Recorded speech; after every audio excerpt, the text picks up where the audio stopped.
Oke, Sobat Singgih, kita ketemu lagi di program podcast Singgih. Hari ini saya mau ngulik-ngulik tentang perkembangan perfilman di Indonesia. Kita tentu tahu film Indonesia sekarang sedang booming lah begitu. Tetapi saya tidak akan bicara tentang sinesnya, tentang produsernya, tentang aktornya, sutradaranya, no.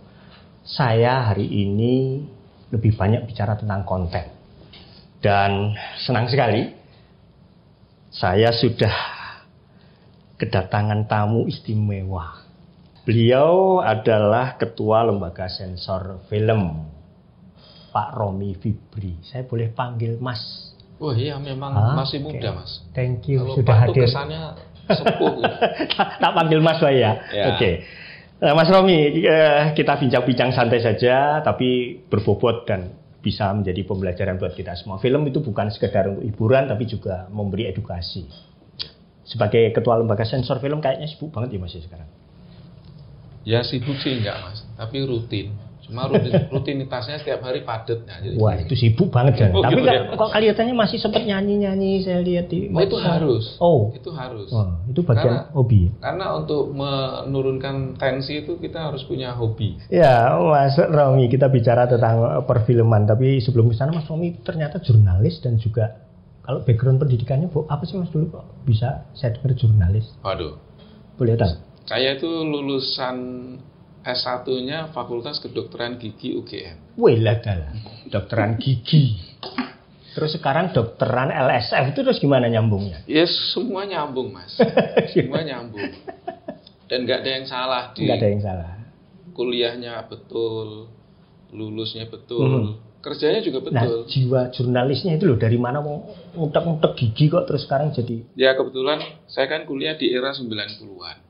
Saya aktif tuh di pers kampus. Oh. Jadi di fakultas itu mengelola pers kampus gitu ya, pers fakultas, kemudian menulis dan segala macam. Terbentuk di situ ya. Terus bablas sehingga saya merasa kayaknya saya nggak bisa deh cuman nunggu praktek gitu ya. Akhirnya saya menyadari kayaknya dunia saya, passion saya ini memang di jurnalis, betul-betul ditinggal menjadi jurnalis. Ya pokoknya saya wisuda terus full menekuni sebagai jurnalis. Bahkan sebelum saya lulus sudah kerja jadi wartawan, Mas. Sebelum lulus harusnya bidang dokteran gigi malah ke wartawan. Iya, jadi sambil kuliah saya sambil jadi wartawan juga. Dan setelah itu dunianya dunia jurnalistik. Setelah itu full jadi wartawan. Penuh perjuangan, Mas. Bukan penuh perjuangan. Memang sama sekarang. Memang perjuangan, bukan penuh. Memang perjuangan. Beda ya, karena gini, maksud dunianya kan dulu penuh represif gitu di eranya Mas Romi. Kalau ya memang beda ya, era Orde Baru dulu. Orde Baru itu kan memang beda polanya. Meskipun juga banyak pembangunan, banyak akses struktur gedung, bisnis dan lain-lain yang memang berkembang dan berbenah gitu ya. Kita harus mengakui lah di era Pak Harto juga kemajuan banyak sekali terjadi. Pada sisi yang lain juga ada kritik. Nah itu yang ditangkap oleh para mahasiswa ketika itu. Termasuk saya ketika jadi aktif di pers kampus ya melihatnya itu gitu. Ya karena side-nya sisinya itu. Setelah saya lulus segala macam ya, ternyata politik itu kompleks ya. Nggak cuma satu kasus, dua kasus. Ternyata juga mengelola negara itu juga nggak gampang ya. Nah, ini yang kemudian membuat saya banyak belajar ketika menjadi jurnalis, Mas Singgi. Dari jurnalis kemudian ke dunia perfilman, itu gimana ceritanya? Khususnya di lembaga.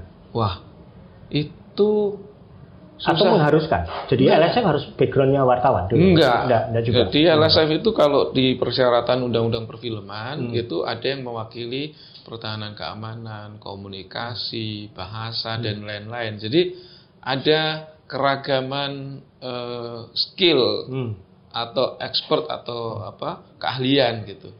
Nah cuman karena saya memang kalau ditanya kenapa akhirnya bisa jadi ke LSF, saya juga nggak tahu. Semakin saya berumur ini, saya semakin merasa bahwa jalan Tuhan itu memang memberi kita petunjuk untuk kita lewati. Dan kalau memang itu takdir kita, suatu hari takdir itu tetap akan menghampiri kita. Kita nggak bisa. Yang kemudian Mas Romi saya juga nggak pernah bermimpi di lembaga sensor film, apalagi menjadi ketua lembaga sensor film, nggak pernah juga. Nah, karena sekarang sudah kecemplung di dunia, bukan kecemplung apa istilahnya, ya sudah masuk di dalam dunia LSF. Saya bilang kecemplung karena dulu nggak punya orientasi.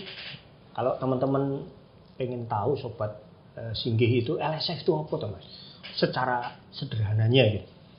Jadi lembaga sensor film itu, Mas Singgih dan teman-teman, dia lembaga negara yang hadir untuk melindungi masyarakat dari pengaruh negatif film. Bukan berarti film selalu punya pengaruh negatif, tidak. Tetapi ada hal-hal tertentu yang negara itu hadir untuk melindungi warga negara atau masyarakatnya. Lewat apa? Kalau di film ya lewat LSF. Maka dalam menyensor, LSF selalu memiliki catatan atau kategori-kategori. Guidance-nya lah gitu ya. Yang itu menjadi perhatian khusus. Misalnya pornografi. Ya kan? Pornografi kita benar-benar itu menjadi catatan utama. Karena masyarakat kan responnya sangat cepat kalau ada kasus-kasus pornografi kan. Tapi memang berarti LSF itu punya hak untuk memangkas, memotong, menghilangkan bagian-bagian film yang dirasa. Nah, ini ada yang beda, Mas. Oh, beda. Gimana? Jadi kalau LSF dulu itu masih tadi menggunting, memotong, menghilangkan sendiri adegannya segala macam gitu. Tapi sejak 2015-an ke sini pola kerja LSF sudah berbeda. Yang paling mendasar perbedaannya? Satu, LSF sudah paham rights. Sudah ngerti rights. Kalau satu film masuk ke LSF, digunting-gunting oleh LSF, guntingannya disimpan, filmnya dikembalikan ke Mas Singgih sebagai pemilik film. Pertanyaannya, yang bikin film itu Mas Singgih atau Mas Singgih dan LSF? Karena LSF ikut campur, gunting-gunting dan segala macam. Intervensi ya. Kemudian film itu yang dianggap lulus dikembalikan ke Mas Singgih. Rights-nya di mana? Udah gitu disimpan lagi guntingannya. Padahal kan bukan hak. Ya, itu haknya si pemilik film. Harusnya dikembalikan juga. Yang kedua dari aspek teknologi. Dulu itu seluloid yang disensor. Maka ketika seluloid, udah tinggal model gunting aja. Disambung, sambungannya dikembalikan, guntingannya disimpan. Pertanyaannya adalah, ketika era digital, njuk piye yang guntingi? Terus bagaimana mengguntingnya? Era digital itu, LSF menonton filmnya itu digital. Di layar lebar juga, dan DCP, Digital Cinema Package. Jadi, konsep filenya digital. Untuk membuka itu ada password, ada timeline, ada waktunya. Jadi misalnya satu film yang mau disensor hanya bisa dibuka jam 9 sampai 12. Maka sebelum dan setelah jam 12 itu nggak bisa. Bebas. Nggak bisa dibuka. Nggak bisa dibuka. Hanya jam 9 sampai 12. Hanya bisa diakses. Apalagi film impor itu pakai password. Nah, yang kedua,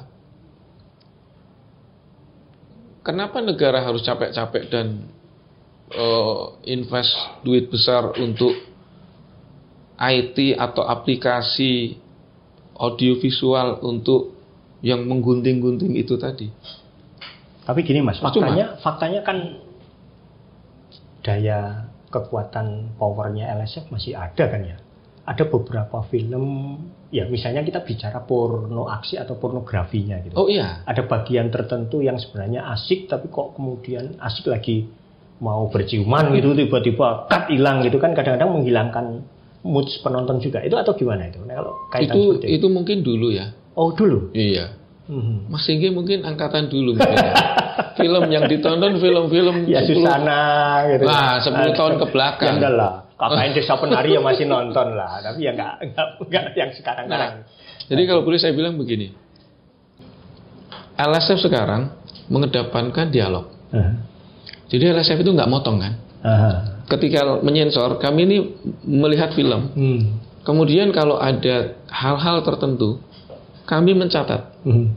Kemudian catatan itu diberikan ke produser film. Ini catatan kami nih. Tidak otoriter langsung cut gitu ya? Udah nggak begitu lagi. Karena ini sudah demokratis, ada rights dan sudah digital. Nggak terlalu berisiko itu, Mas? Kalau kemudian hanya diberi catatan lalu dikembalikan. Kan surat tanda lulus sensornya belum rilis. Ada surat tanda lulus. Jadi kalau ada catatan, maka harus bisa dibenahi. Atau si pemilik film bisa mengajukan banding. Banding ini maksudnya, kok LSF memutuskan 17 sih? Padahal kami ini waktu bikin film ini bayangannya 13. Adegannya sudah kami buat olah sedemikian rupa. Create sedemikian rupa agar 13 loh. Mereka boleh minta penurunan. Mereka bisa berkirim surat ke LSF memberikan argumentasi, kemudian mohon penurunan menjadi 13. Nanti LSF mengkaji berdasar surat itu, ada tim lagi untuk melihat, menonton lagi segala macam. Nah, keputusannya nanti apakah bisa 13 ataukah 17? Di situ proses nanti diinformasikan. Itu satu. Yang kedua, kalau produser merasa kalau surat saja nggak cukup nih, saya harus datang menjelaskan maksud film saya apa. Mereka boleh datang untuk berdialog. Dalam dialog itu, kita berargumen. Kenapa LSM beri 17 itu karena begini. Yang punya film juga berargumen. Tapi begini. Udah, perdebatan terjadi, diskusi terjadi. Di ujungnya, ada kesepakatan. Ada jalan keluar yang diambil. Sometimes si pemilik film menerima. Oh gitu ya. Oke kalau gitu 17 deh. Kali lain LSM melihat, oh iya ya. Benar juga ya, adegan ini bisa juga ya. Anak 15 tahun, 16 tahun nonton. Berarti dia bisa 13 tahun ke atas. Nah, terjadi perubahan klasifikasi. Dan itu biasa dilakukan. Nah, ada beberapa, ini saya dapat masukan dari kru nih. Mas, saya pengen tahu ini. Tapi apakah ini di masa Mas Romi atau tidak misalnya. Ada film Pocong 1, itu karya Rudi Sudjarwo tahun ini. Kalau dibilang kontroversinya itu ada kaitannya dengan kerusuhan 98, ada unsur SARA dan ada pelecehan seksual. Itu waktu itu filmnya tayang nggak sih, teman-teman? Pocong 1 tayang ya? Nggak bisa tayang ya. Itu murni karena faktor 98 yang masih complicated atau karena SARA-nya atau ada adegan seksnya? Iya. Itu kalau nggak salah tahun 2006-an ya. Saya belum di LSF. Oke. Saya menjadi ketua LSF itu baru 2020, Mei 2020 sampai sekarang. LSF pun juga mengikuti perkembangan zaman. Saya sempat katakan tadi LSF dulu itu ya gunting, potong, bahkan paradigmanya menolak film. Punya kuasa untuk bahkan menolak film, Mas Inggi. Menolak film. Ya. Artinya gimana? Artinya film ditolak, tidak bisa tayang. Sampai ditolak dengan argumen tertentu ya. Tentu ada alasannya. Ada, apapun tapi argumennya. Tapi juga subjektivitas teman-teman di apapun di itu, LSF. even politik pertimbangannya atau ideologis atau apapun, tetap ada pertimbangan. Tapi dulu bisa menolak begitu. Sekarang dengan Undang-Undang Perfilman Nomor 33 Tahun 2009, LSF itu mengedepankan dialog dan dikatakan LSF itu tidak menolak film, tetapi mengembalikan film untuk direvisi. Jadi bagian mana yang ditolak itu bukan the whole cerita, bukan the whole film. Bagian apa sih yang bikin? Misalnya banyak adegan telanjang. Ya adegan telanjangnya saja yang diberikan catatan untuk si produser memberi revisi. Bukan filmnya ditolak. Bukan begitu pola mainnya sekarang. Nah, film itu barangkali di era-era tahun 2000 awal ya, 2006 segala macam, mungkin masih begitu. Nah, ini saya tidak, sehingga kemudian tidak layak tayang, sehingga ya. Ditolak atau tidak tayang segala macam dengan pertimbangan apapun. Nah, periode yang sekarang itu tidak Nggak bisa akan begitu. terjadi, ya. Berbeda situasinya. Mas, ada yang menarik lagi Mas. Ini dari catatan tim kreatif saya ini. Ada film, wah ini aku agak Kucumbu Tubuh Indah. Indahku apa indahmu ya? Indahku. Ya, dulu sangat heboh ini. Saya juga sempat Ya. mengikuti perbincangannya Kucumbu Tubuh Indahku dari, wah ini sutradaranya Mas sutradara kelas berat ini, Hari Nugroho. Itu mengangkat tema-tema LGBT. Jadi memang itu saklek ya kelihatannya. Tapi kok mereka banyak memenangkan festival internasional. Mungkin dari kacamata dunia internasional film ini memang nggak ada masalah apapun. Tapi di Indonesia jadi kontroversi ya Mas. Ya. Itu ada beberapa hal ya. Satu, tema LGBT itu memang masih sensitif di Indonesia. Oh, oke. Memang cukup sensitif di Indonesia. Tapi film itu bukan melulu tentang LGBT. Jadi filmnya Garin ini bercerita tentang kearifan lokal di Ponorogo. Atau gitu karena ya. literasi masyarakat kita yang kurang. Masa sekelas Garin Nugroho loh Mas. Nggak, menurut saya dia nggak akan nakal-nakal atau nyerempet-nyerempet bahaya lah yang terlalu ekstrim dan filmnya ditolak. Saya pikir, atau dia memang mindsetnya untuk film festival internasional ya Mas? Ya kalau Garin itu kan memang dia taste-nya festival. Oke. Itu khas ya, ciri khas Betul. masing-masing Maka sutradara dia ya. punya memenangkan banyak cinta itu- dalam itu sepotong roti dan sebagainya. Benar, gitu ya. memang begitu Mas. Hmm.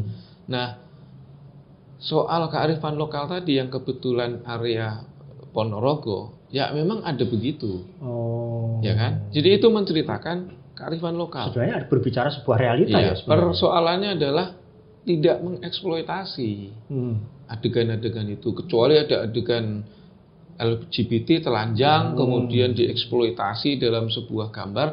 Nah, itu akan jadi persoalan. Oke, jadi sebenarnya film itu tidak bicara LGBT Tidak. sebagai sebuah pesan moralnya, Tidak. bukan yang untuk diterima ya. Tidak, dan saya ingat betul orang-orang protes, marah itu bahkan sebelum filmnya tayang. Oh, karena sudah membaca referensi-referensi. Ya kan pertanyaannya kok bisa menolak sebelum filmnya Film tayang, tayang. sebelum nonton filmnya. Oh.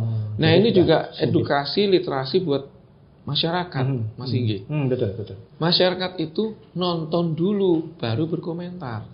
Jangan terima dari WhatsApp grup, broadcast-an. Ya kalau broadcast kan isinya macam-macam. Iya. Terus kemudian itu dipercaya menjadi sebuah kebenaran informasi. Apalagi di era sekarang masih. Era sekarang yang udah tinggal nggak seneng broadcast. serius, Orang broadcast serius, tuh kadang gitu. nggak ngecek dulu kok. Iya, betul. Wih, asik nih, bagus nih. Lah langsung broadcast. Jadi sebaiknya kalau mau berkomentar tentang film, nonton dulu, baru berpendapat. Nah, terkait dengan nonton itu kan sekarang ada platform di media yang video streaming, OTT, kemudian atau maaf saya sebut Netflix atau HBO begitu, itu juga masuk dalam ranahnya LSF untuk sensor-sensor dan pengamatan film-film. Kalau jaringan informatika itu domainnya Kominfo. Oh, Jaringan internet, bandwidth segala macam, jaringan informatika lah kita menyebut, itu domain Kominfo. domain Kominfo berarti LSF nggak ikut campur dalam proses ini layak tayang atau tidak? Bisa apabila memang terlibat. Oh. Jadi begini, maksudnya terlibat tuh gini. Kalau di TV, ada aturan di Undang-Undang Penyiaran, bahkan juga KPI, yang mengatakan bahwa semua tayangan TV, kecuali news dan live, harus mendapatkan surat tanda lulus dari lembaga berwenang. Oke. Maka hari ini, LSF itu menyensor semua tayangan di TV, Mas. Kecuali news dan live. Jadi kalau sekedar kuliner, jalan-jalan, which is bukan film ya, Bukan film. itu program, Ya, itu feature konten apa, program, gitu ya. feature konten program, itu disensorkan ke LSF. Karena ada perintah dari turunan Undang-Undang Penyiaran tadi. Jadi tugas LSF juga ngatur yang seperti itu. Sampai hari ini menyensor untuk TV. Tapi itu memang menjadi tupoksinya ya, atau ditambah-tambahkan. Ya, ditambahkan. Harusnya kan urusan LSF itu film saja. Film aja ya, lembaga sensor. Ngapain program-program feature, program makan? Lembaga sensor feature jadinya nanti. Nanti lembaga sensor kuliner. LSK jadi. Nah, ini mau tidak mau karena ada mandat untuk itu, ya sudah. LSF hanya menyensor juga. Tapi kembali ke tadi, Di TV ada keterlibatan LSF. Diminta keterlibatan LSF. Dalam hal OTT, LSF dalam hal film tentu bisa terlibat. Satu. Yang kedua, aturan di OTT belum jelas. Pengaturannya sebagai PSE apa? Penyelenggara sistem elektronik berdasar undang-undang penyiaran itu di Kominfo. Apa aturannya? Yang diatur itu apanya? OTT-nya atau providernya, penyedia jaringan internetnya? OTT supaya nggak salah tangkap. Operasi tangkap tangan atau bukan? Over the top itu ya apa ya? Kalau boleh dibilang ada video on demand, jadi ada platform yang menyediakan tontonan. Bisa berbentuk film, feature dan lain-lain. Bisa ada yang berbayar, ada yang free. Nah, OTT ini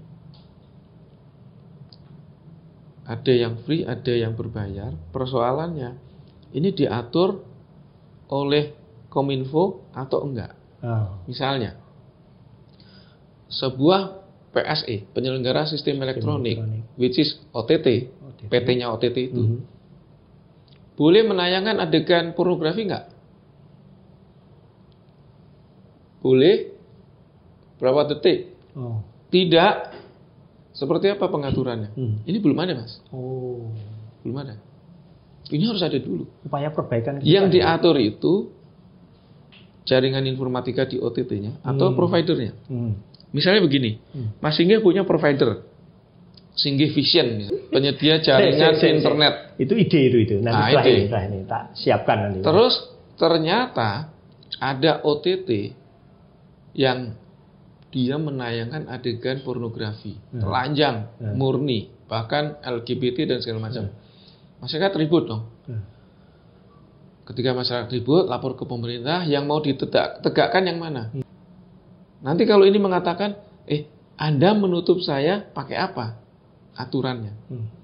Nah, ini pengaturan di jaringan informatika yang harus ada. Dan pemerintah, saya tahu sedang menyiapkan ini, khususnya Kominfo. Sedang menyiapkan ini. Bagaimana pengaturannya ini? Di sini atau di sini? Satu. Terus apakah masyarakat harus menunggu ini jadi, baru kita bisa menindak satu hal yang sifatnya pornografi? Enggak, jangan. Aturan tentang PSE ini ada atau belum? Mohon masyarakat menggunakan mekanisme satu, pelaporan. Kedua, tuntutan take down. Jadi di jaringan internet itu, jaringan informatika itu, masyarakat itu bisa melaporkan. Platform apa yang mengandung unsur-unsur yang itu dilarang dan tidak diperbolehkan di Indonesia? Misalnya pornografi. Masyarakat boleh lapor. Pakai apa? Undang-undang pornografi. Tapi bukan hanya lapor. Sehingga kalau laporannya 1, 2, 3 banyak. Bisa di take down. Bisa take down ya. OTT-nya juga, saya takut nih kena sanksi karena masyarakat sudah protes. Jadi semua enak. Tapi ini menuntut peran serta masyarakat. Mas, kayaknya sambil minum. Ini watuk-watuk ya. Ini beneran ya? Saya kira untuk ya diminum. Ini kopinya transparan ini. Iya. Sebentar ya. Hostnya haus sih ternyata ya. Biasa. Nah, lanjut masih bisa ya, Mas ya. Nah, sebentar saya lanjut. Ada film terakhir yang cukup heboh, Mas. Ice School, betul ya? Ice School ya? Ice School, ya. Nah, ini bukan pornografi, tapi lebih ke backgroundnya kriminal begitu ya. Kopi sianida itu. Itu kan nggak masuk di platform bioskop ya, Mas. Kalau dari sisi lembaga sensor film, itu ada yang bermasalah nggak dari sisi tayangan? Aku belum sempat nonton, cuma ikut hebohnya saja. Tayangan itu kan kemudian menimbulkan persoalan karena dianggap bisa mengubah keputusan pengadilan dalam tanda petik ya, sebenarnya menggugat lebih tepatnya karena kok putusan pengadilan kan sudah inkrah gitu ya. Iya. Gimana Mas itu, Mas? Kalau mengubah mungkin belum sampai sana. Tapi kalau mempertanyakan, menggugah masyarakat boleh. Kan itu sempat dibaca juga dilihat oleh LSM film itu. Enggak. Jadi Jadi itu kan dokumenter ya. Dokumenter, betul. Isi film itu Mas Singgi hanya satu, kutipan dari persidangan. Oke. Kedua, wawancara pada narasumber-narasumber terkait. Oke. Dan ini tidak ada hal yang baru. Oh. Nggak ada yang baru. Cuman nggak ada yang baru. Cara mengemasnya yang aja. kontroversial tadi diambil dari salah satu persidangan. Oke. Ada hal yang berbeda lagi diambil dari satu persidangan yang lain. Ya artinya itu memang sudah disidangkan. Semua orang sudah tahu sebenarnya. Dan buka.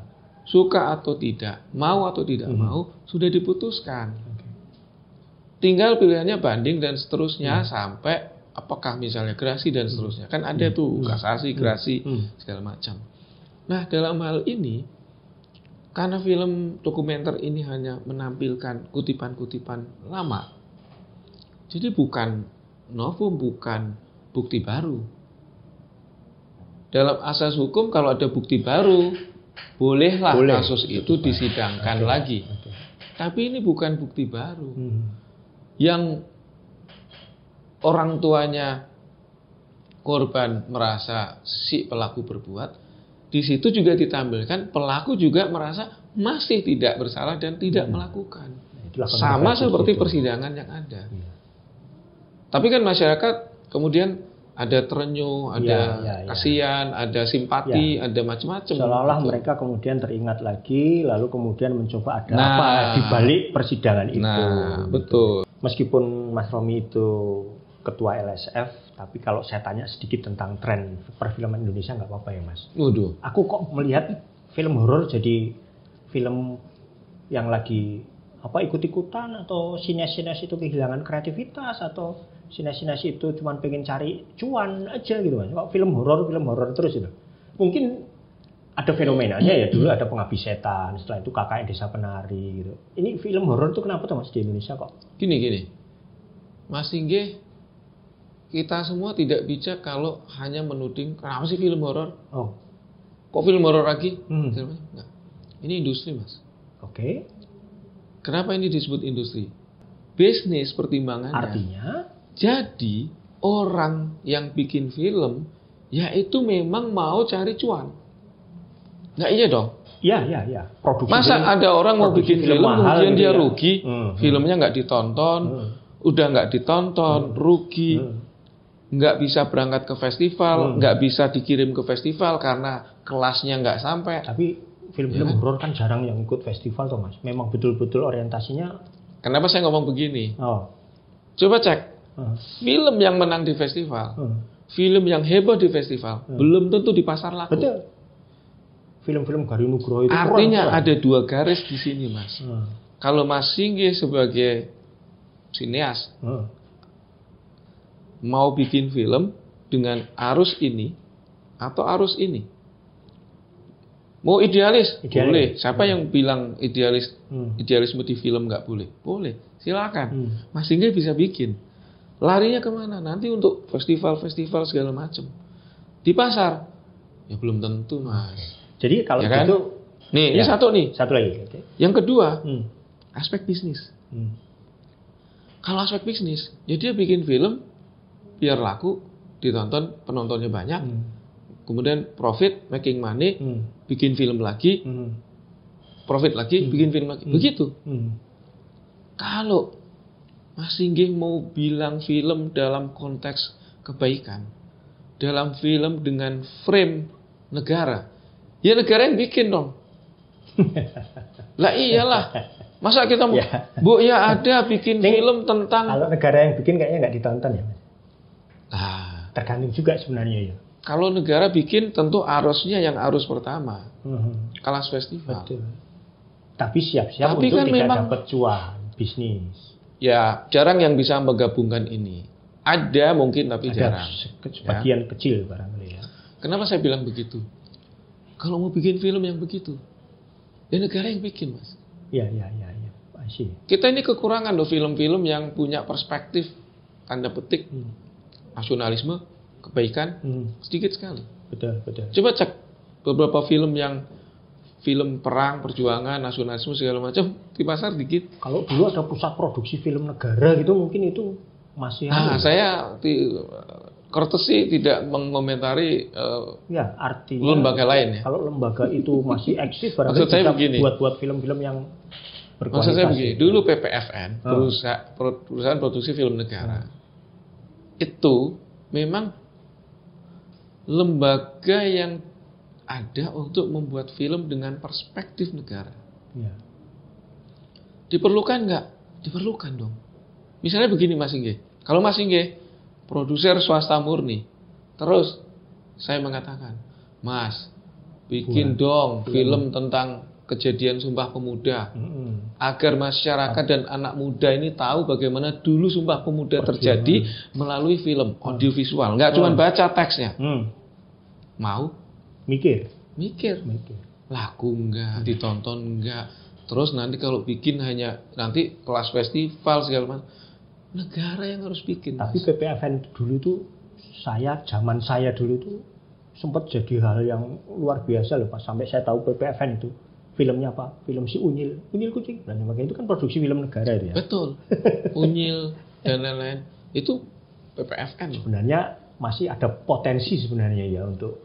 Jadi bukan berarti negara ikut-ikut di sana. Kalau negara ikut-ikut itu artinya Mas Inge sebagai pengusaha murni, produser bisnis murni, kemudian negara bilang, jangan bikin film ini, jangan bikin film ini. Itu negara ikut campur, interfere, nggak bisa. Itu pasti mematikan. Tapi kalau negara, lu mau bikin apa, silahkan, pasar yang menyerap.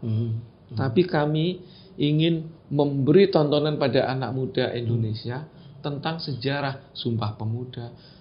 Mas, nggak usah jauh-jauh, Mas. Kita tiap Agustus itu melihat upacara. Pernah nggak kegambar, terbayang film yang isinya detik-detik proklamasi itu? Anak-anak muda sekarang ini saya yakin nggak ngerti proklamasi itu terjadinya seperti apa. Mereka pasti ngertinya waktu proklamasi Soekarno dan Hatta, kemudian Soekarno membacakan proklamasi, direkam TV, direkam radio segala macam. Enggak kan? Proklamasi itu ya upacara aja. Baru setelah proklamasi 17 Agustus 45 direkam, Mas. Jadi cerita ini kan nggak bisa cuma diceritakan lisan begini. Kalau difilmkan, mereka anak-anak muda kita ini akan, oh dulu bapak-bapak pejuang kami ini begini ya. Gitu loh. Ya negara yang harus bikin. Kalau produser swasta kayak Mas Singgih, mana mau? Kan saya plus soalnya kan. Singgih plus entertainment ya kan. Ya Mas. Kita bisa menarik satu benang merah. Kenapa kemudian salah satunya kalau ini tren sekarang ini dunia perfilman penuh dengan horor, ya tidak bisa dipungkiri ini adalah yang lagi tren dan secara bisnis industri memang ini sedang menjadi pilihan masyarakat gitu. Kita nggak tahu sih secara sosiologis masyarakat kita sedang ada apa gitu ya. Kenapa kemudian film-film horor kemudian menjadi menarik dan sinias-sinias juga ikut latah atau ya bukan latah, maksud saya tertarik untuk bikin film horor gitu ya. Ya, dan faktanya ada film yang lain bisa ngimbangin. Di saat film horor membanjiri dan banyak lagu, ada satu film misalnya Air Mata di Ujung Sajadah, viral loh, laku. Yang lain lagi ada. Artinya kayak ini ngeri-ngeri sedap di antara banyak film horor. Ini yang saya seneng ini. Ini saya nonton sampai 2 kali meskipun usianya sudah jauh, tapi saya nonton. Jadi teringat masa lalu ya. Ya. Masa lalu kenapa saya nggak bisa kayak Dilan dulu gitu? Bukan teringatnya jadi Dilan. Saya sebenarnya nggak tertarik Dilannya. Salah satunya itu yang jadi situ yang. Siapa namanya bintang perempuannya? Vanessa. Waduh, castingnya menarik. Film ini hadir di antara film horor. Mereka bisa box office jutaan, 2 juta, 2,5, 3,5. Artinya selalu ada slot untuk itu. Dan apakah ini bisa dilawan? Tren pasar ini apakah bisa dilawan? Bisa. Caranya gimana? Mas Inggih atau orang-orang yang punya duit jadi produser film, biayain film. Anak-anak muda ini, teman-teman kampus, lulusan komunikasi, jurnalisme, film, TV, bikin film yang bagus. Baru itu akan menggema ini tema-tema itu. Kemudian masyarakat kita akan menggemari film-film nasional sehingga filmnya juga banyak yang nonton dan seterusnya. Ya, saya percaya sih Mas. Di setiap era itu pasti ada yang sedang begitu booming, viral seperti sekarang, mungkin dunianya dunia film horor. Tapi di luar itu pasti ada film-film keren yang pasti juga mendapatkan perhatian di mata publik atau masyarakat ya. Kita pasti ada ya, tinggal sekarang sineas bagaimana pinter-pinternya untuk membuat sebuah film yang memang menarik gitu ya. Tetap tidak meninggalkan aspek bisnis, kepentingan pasar juga terpenuhi, tapi mungkin film itu juga tidak ecek-ecek gitu ya. Iya. Ya, makanya ini soal, kalau boleh dibilang ya, blueprintnya mau kemana nih perfilman Indonesia ini. Kalau Amerika itu ada cawe-cawe negara wajar. Ya. Setelah Perang Dunia Kedua, depresi itu. Depresi ekonomi ya, bukan seperti Mas Singgih ya. Setiap tanggal 20 ke atas depresi. Mulai ya. Nggak fokus ya. Oke. Mas, ketika depresi ekonomi terjadi, bisnis film drop, jatuh, negara hadir. Real, fresh. Produksi. Maka tercipta sekarang kalau film Amerika itu dengan sukarela. Semua filmnya itu selalu ada bendera Amerika. Meskipun satu detik ada. Entah di kantor, di rumah, di gedung ada. Ya kan? India hadir, Korea Selatan, negara andil di situ. Cinta, ada. Nah, Malaysia saja, mereka punya tim yang menyeleksi proposal, skrip yang untuk film layar lebar. Mereka seleksi, kemudian mereka pilih, dan diberi subsidi atau sumbangan sesuai kapasitas filmnya. Dunia perfilman Indonesia 2-3 tahun, 5 tahun ke depan bagaimana? Saya optimis.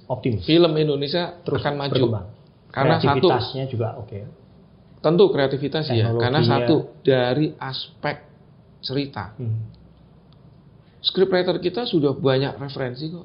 Referensinya itu sudah banyak, dari Korea bisa, dari Turki bisa, dari India bisa, dari Amerika, Eropa bisa.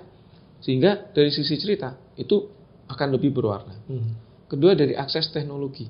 Teknologi itu sudah banyak yang menggunakan grafis, CGI segala macam.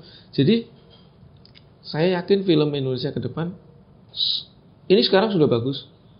Ke depan semakin bagus. Dan teknis filmis orang-orang sineas itu special effect macam-macam itu sudah sangat meskipun sudah di head to head dengan film-film Hollywood tentu belum ya. Jangan dikira film-film yang sekarang itu nggak pakai CGI atau grafis, pakai. Lu adegan perkelahian pun pakai. Horor pun yang tadi Mas Singgi nggak cocok, horor pun pakai. Cocok Mas, kalau aku jadi bintang film sudah pasti horor soalnya Mas. Orang melihat saya sudah. Ada yang lagi mau casting Mas, judulnya Genderuwo Tengah Malam. Genderuwo Tengah Malam. Aku nggak usah banyak casting, saya pasti masuk genderuwonya. Oke, terakhir Mas, saya sensor mandiri itu apa? Nah, jadi begini. Di saat tsunami film sedemikian dahsyat, kita mengakses tontonan dari manapun. Tapi tidak semuanya itu isinya baik, positif, dan tidak semuanya juga melewati lembaga sensor film. Tapi kita nggak bisa ngelarang itu. Indonesia nggak bisa nge-ban itu, ya kan? Nggak seperti negara lain, ya, saya nggak sebutkan negaranya, yang semua nggak boleh kecuali yang dibolehkan. Indonesia kan semua boleh kecuali yang nggak boleh. Maka untuk menyambut ini, LSF menyiapkan program namanya Budaya Sensor Mandiri. Intinya literasi masyarakat agar mereka dapat memilah dan memilih tontonan sesuai klasifikasi usianya. Sekarang sudah nggak zamannya Mas, kayak kita waktu kecil. Kalau orang tua kita kita udah tahu, ini nggak boleh nih. Kita udah mengkeret, udah ciut. Sekarang, coba Mas Inggil larang anaknya. Cucu ya, bukan anaknya. Burung tuh ya, belum. Belum ya. Ayo masih kecil kok. Masih ada. Saya kira sudah punya cucu. Belum Mas. Mas Inggil melarang anaknya. Whatever kayak SD, SMP, SMA. Kalau bisa lo, tak jajak ke bakso Mas. Malah aku susah Mas. Malah dinasihatin balik. Dinasihatin dan kalau kasih tahu, kita pergi. Dia kenapa ya dilarang ya? Kenapa ya nggak boleh ya? Dia cari dia. Anak sekarang sudah begitu, jadi nggak bisa dilarang-larang. Maka yang paling bagus adalah memberi penyadaran pada mereka. Kalau nonton film tuh sesuai klasifikasi usiamu ya. Kenapa? Kalau enggak ada dampaknya. Tapi udahlah, pokoknya pahamin ini sesuai klasifikasi usia.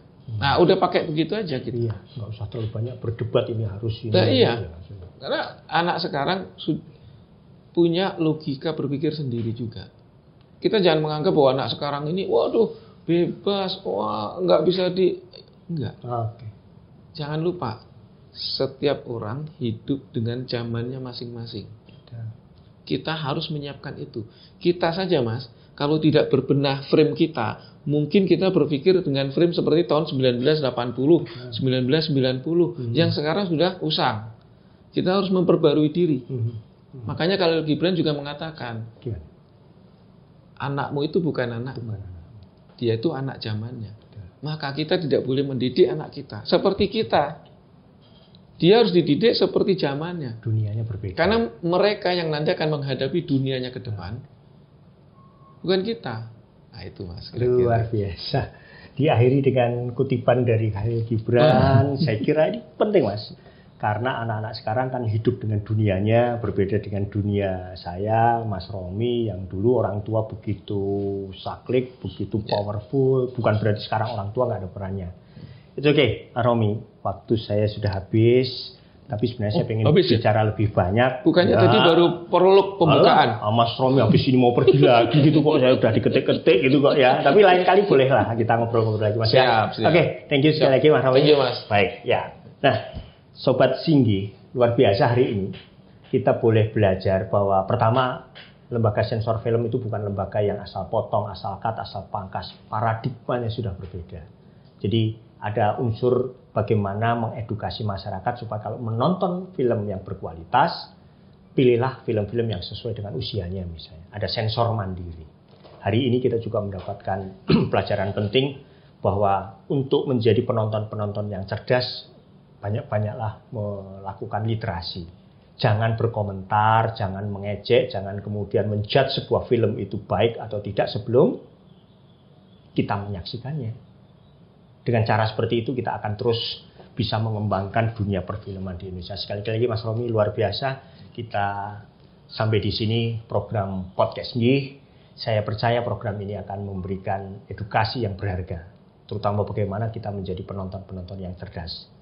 Bagi kita semua, termasuk Anda yang masih di generasi milenial atau generasi Z atau generasi Alpha.